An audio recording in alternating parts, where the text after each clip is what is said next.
Hello there guys, it's Kid Bombing here. You probably might recognise me as a small video creator. And welcome back to my channel. I am so glad to see you for joining me on this brand new video. But I'm going to do another read it out for you guys for story time together. So first of all, I show a book I've got to read to you in a minute. I've got Disney's 101 Dalmatians, Page's London Adventure. This is a sequel to original 1961 101 Dalmatians. I think 101 Dalmatians is my favourite childhood classic movie I like when I was a kid. So I have decided to have a go read this book from when I intend to read words by words from each pages. This is published by Disney's Wonder World of Reading and Scholastic Edition also.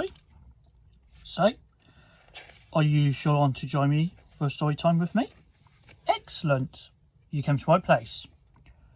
Pongo and Perdita shared the small London home with a rather large family. It consisted of their pets, Roger and Anita Radcliffe, Nanny, the housekeeper, and 99 Dalmation puppies. The puppies liked being a part of a big family. But someone had to be last, and that someone was usually Patch. This happened one night when Roger called, "Is everybody ready for a program?" All the puppies raced into the living room to watch the Thunderbolt Adventure Hour. Little Patch was last. He squeezed in just in time to hear, starring Thunderbolt, the one-of-a-kind wonder dog, and his trusty sidekick, Little Lightning. In this episode, little wholesome Tommy was tied to the chimney of the runaway train. "Hold on, Tommy. Thunderbolt's coming," Patch shouted. He leaped closer to the TV to watch Thunderbolt save the day. Patch wished he could be a one-of-a-kind hero just like Thunderbolt. After the program, it was time for bed, but Patch stayed in the room long enough to hear an announcer talk about audition for a Thunderbolt show. If you think your pooch was what it takes, just to follow Kane unconscious track down to the tomorrow's audition. Patch could not believe his luck. Dad, I have just got to see Thunderbolt tomorrow," he shouted. "But tomorrow is moving day," Pongo reminded his son. The whole family was moving to the country. Nanny put a new dog tag around Patch's neck, saying happily, "Cherry Farm to Tree Farm." "Why, I imagine it's a most splendid farm in the whole country. Everyone else is happy about the move too," Perdita added. "And the best of all, we'll be miles away from that evil, ugly monster." Perdita was talking about Cruella De-Vil, the woman who had once kidnapped the puppies. Cruella still loves spots. In a nearby art gallery, she was staring at a painting of a single spot. "Where is an artist? I simply must meet him," Cruella demanded.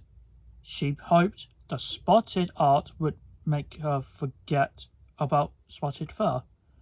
"I am Lars," the artist announced, "and I am a undiscovered genius." The next morning, Patch was still asleep when the moving van arrived to take everyone to the country.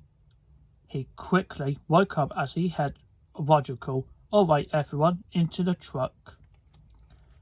Racing to the window, Patch saw his brothers and sisters jumping into the truck. Pongo had already lost count. "Right, anyone not here speak up?" he said with a laugh. Pongo didn't notice Patch was missing. The pup tried to open the window, but it was stuck. Frantically, Patch cried, "Wait for me." But it was too late. They didn't even miss me. Patch sighed as the moving van rumbled down the road without him. Suddenly, Patch spotted a canine truck stopping in his house. Puppy finally managed to open the window and squeezed out. He hopped out onto the truck and took off the Thunderbolt editions. After Patch arrived at the edition, the TV producer announced, "Line up your dogs. We need to hear their best heroic bark."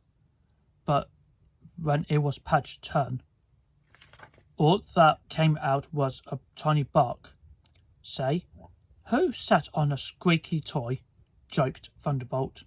Everybody laughed. Poor Patch. He had lost his chance to be on a show. Later, Thunderbolt was in his trailer when Little Lightning rushed in with terrible news. In the next show, Thunderbolt was going to die. Thunderbolt was stunned. What would he do now? Wait a minute. What if I went out and did something heroic in the real world? Thunderbolt said. The producer would see that Thunderbolt was a true hero. So Thunderbolt left his trailer in search of a real adventure. But he did not know how to find it. Patch spotted his hero and caught up with him. "I'm your biggest fan. I know everything about every episode by heart," Patch told him. Eventually, Thunderbolt decided Patch just might be able to help him find adventure. But Thunderbolt didn't tell Patch that he had never been a real hero before. They walked through the park. There, Thunderbolt mistook a peaceful horse and carriage for the runaway stagecoach. Patch remembered. This is just like in episode 37. So Thunderbolt jumped into the action to save the people. Sadly, he wasn't good at real-life adventures. He frightened a horse, and the people fell into the pond. None of their adventure turned out any better. Back on the set, the producer found that Thunderbolt wasn't there. "What do you mean he's missing?" he screamed. "How can you shoot the show without the star?" Then Little Lightning secretly slept, producing a photo. The producer declared, "This is fantabulous. He'll rewrite this episode to star Little Lightning. The Little Lightning Adventure Hour. He has a nice wing, doesn't it?" The jealous Lightning laughed to himself. Meanwhile, Lars had tried to create spotted art for Cruella De-Vil, but nothing pleased her. Then Cruella had an idea. Surely the spotted fur of Dalmatian puppies would inspire Lars. So the next morning, she hurried to Roger and Anita's old house, only to discover they had moved. "How unspeakably rude," she grunted. Cruella had no idea where to find them until she saw the photo of Patch at Thunderbolt audition in the newspaper. Cruella was able to read the address on Patch's tag. It wasn't long before Roger saw the same photo of Patch. Stunned, he explained. "What? Patch in London? This is all my fault. If only I hadn't lost count," Pongo fretted. "The important thing now is that we found him before Cruella De-Vil does," Perdita said as they jumped into the car with Roger and Anita. Soon they were speeding back to London. Unfortunately, Perdita's worst fears were about to come true. Cruella had bailed Jasper and Horace Badun out of jail. She wanted them to help her snatch the puppies again. Last time they had failed horribly. It's time to finish the job, she declared. We always get the worst end of it with her, moaned Horace. Jasper disguised himself as a woman as a part of Cruella's plan. When the canine Crunch's truck pulled up, the driver asked him, "Something I can do for the pretty young lady like yourself." "Of course you can," Jasper answered sweetly. "You can just give me this truck," he yelled as he pulled the startled driver out of his truck. Then Jasper and Horace drove to the cherry tree farm. They easily loaded all of the puppies into a truck. But before the Baduns could get away, Nanny raced towards them. Let those puppies go right now, or I'm going to knock a living daylight out of you both, she cried, waving a heavy frying pan. Racing around the farm, Horace and Jasper were finally able to grab Nanny, tie her up, and lower her down into the well. "That ought to hold you right proper," Jasper declared. Then the Baduns hurried off to deliver the puppies to Cruella. Cruella was pleased and brought the puppies to Lars' loft, which was in the warehouse. Lars fell in love with the puppies. Aren't you just a sweetie?" he crooned to one of the pups. Lars asked eagerly. "You mean for me to do the painting of them, don't you?" "No," Cruella announced. I want you to use their coats as a canvases." Horrified, Lars refused. Cruella snapped. "If I can't just have a masterpiece, at least I'll finally have a fabulous Dalmatian coat." Lars fainted at the thought. Not long after, Thunderbolt and Patch heard barking. Dogs around the city were trying to tell them something. It sounds like a dog napping. Being held in a warehouse at a devil woman, 101 Dalmatians. Thunderbolt translated. Patch panicked. "That's my family. Cruella must have them again." Thunderbolt agreed to help. He barked a message to the barking chain, and then he and Patch set off to save the puppies. Back in the trailer, Little Lightning heard the barking. He found out that Thunderbolt was going to try to save the puppies. What if Thunderbolt gets lucky and succeeds? Lightning muttered. If Thunderbolt became a hero, Lightning would never be the star. He had to stop them. Thunderbolt and Patch made their way to the warehouse where Lars lived. Lightning was waiting for him. "Lightning, what are you doing here?" Thunderbolt asked, surprised. Thought you might need a bit of help," Lightning fibbed. Thunderbolt jumped onto the fire escape and climbed to the roof. Patch and Lightning followed.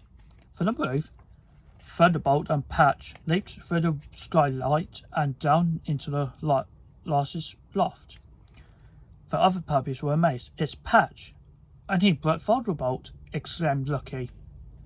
But then Cruella knocked out Thunderbolt. She picked a Patch. "If it wasn't for you, I'd never have your brothers and sisters. And now I have you all," she laughed wickedly. When Thunderbolt woke up, he was locked in a cage with Patch. Then Thunderbolt saw his trusty sidekick outside the cage. "Lightning, little buddy," the big dog whispered. "I'm not your little buddy," Lightning snarled. And you are not Wonder Dog." Patch didn't understand. Thunderbolt was a real hero, Lightning explained. He was lying to you all day, kid. He was just trying to get his name in the paper and save his job. Patch was confused. You lied to me, he asked. Thunderbolt admitted. I put on an act. It's what I do. Then Thunderbolt turned away ashamed. I'm sorry. All right. I am not a real wonder dog. I just acted like one once. Patch didn't know what to do now. Patch admitted sadly to all the puppies, I am just one of 101 Dalmatian. I'm sorry, this is all my fault. Then Patch remembered a TV episode when Thunderbolt got out of the cage, just the one they were in. Patch sprang into action, opened the latch. He quickly freed his brothers and sisters. Okay, you guys, come on. Stick together and be quiet, Patch warned. Thunderbolt was too embarrassed to follow. Patch couldn't wait, just in time. He led his brothers and sisters out of the loft. When Cruella discovered that Puppies had disappeared, she was furious. You let them escape, she yelled at Horace and Jasper. Cruella rushed for the door. The mutts must already be downstairs. On the street, Patch spotted an empty double-decker bus, whose driver had gotten off to buy the newspaper. Patch sneaked the puppies on board. Come on, we're gonna hitch a ride, Patch urged. The puppies accidentally knocked the bus into the gear. The bus rolled away down the hill. There they are, Cruella screamed. Get them! Cruella jumped into the Canine's Crunch's truck with Horace and Jasper. The runaway bus roared right through the middle of London. Brave little Patch did his best to steer the bus as Cruella and the Baduns came closer and closer. Meanwhile, little Lightning was ready to film his first big scene. The producer said, Okay, quiet on the set, action. Just then, Dalmatians bus smashed through the set. Wholesome Tommy jumped away, but Lightning ended up plastered to the front of the bus, holding on for dear life. Patch finally managed to stop the bus before crashed in the alley. Lightning promptly fainted. Then Patch directed his brothers and sisters to open the windows of the building. You got ahead. I'll hold them off. Somehow, he said, as Cruella, Horace and Jasper closed in. But little Patch was no match for Cruella and the Baduns. No one can save Patch. No, except Thunderbolt. Patch was amazed. Thunderbolt winked. Come on. I'll always arrive just in the nick of time. Cruella grabbed a tire wrench from Jasper and swung it at Thunderbolt. Thunderbolt fell down. Lightning raced over. Do not mourn me when I'm gone. Goodbye, old friend, Thunderbolt whispered dramatically. Thinking fast, Patch released the brake on the bus. It rolled down the alley. At the last minute, Thunderbolt jumped aside. He wasn't dead. He had been acting, but the runaway bus forced the fillers to jump into the river. The police arrived with Nanny. There they are. Those are the ones, Nanny shouted. Horace and Jasper pointed at Cruella and cried, She made us do it. The police mauled them all away. Roger, Anita, Pongo and Perdita were happily reunited with Patch and the other puppies. We missed you very much, Patch, Pongo declared. Then Pongo thanked Thunderbolt.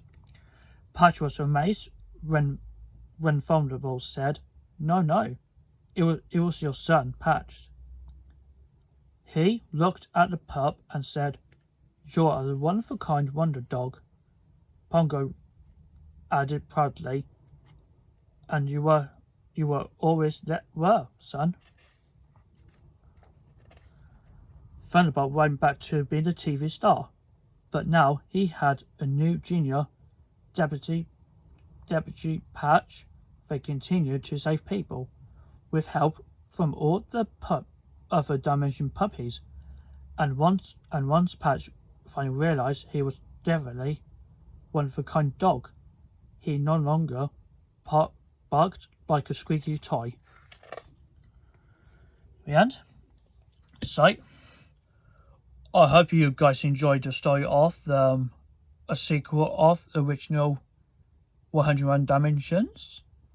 It's quite interesting when Cruella, De-Vil and Jasper and Horace return to steal the puppies again, just like the first original 101 Dalmatians.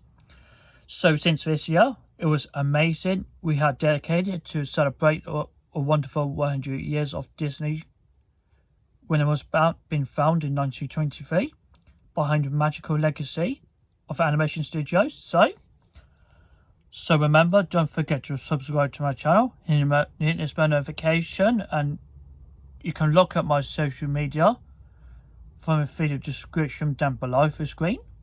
You can find me on Twitter, Pinterest, Instagram and TikTok. You can support me, that would appreciate you guys. So remember, also, don't forget, remember to look out for future contents. Please stay tuned for that. I hope you enjoyed this video and thank you very much. I'll see you soon.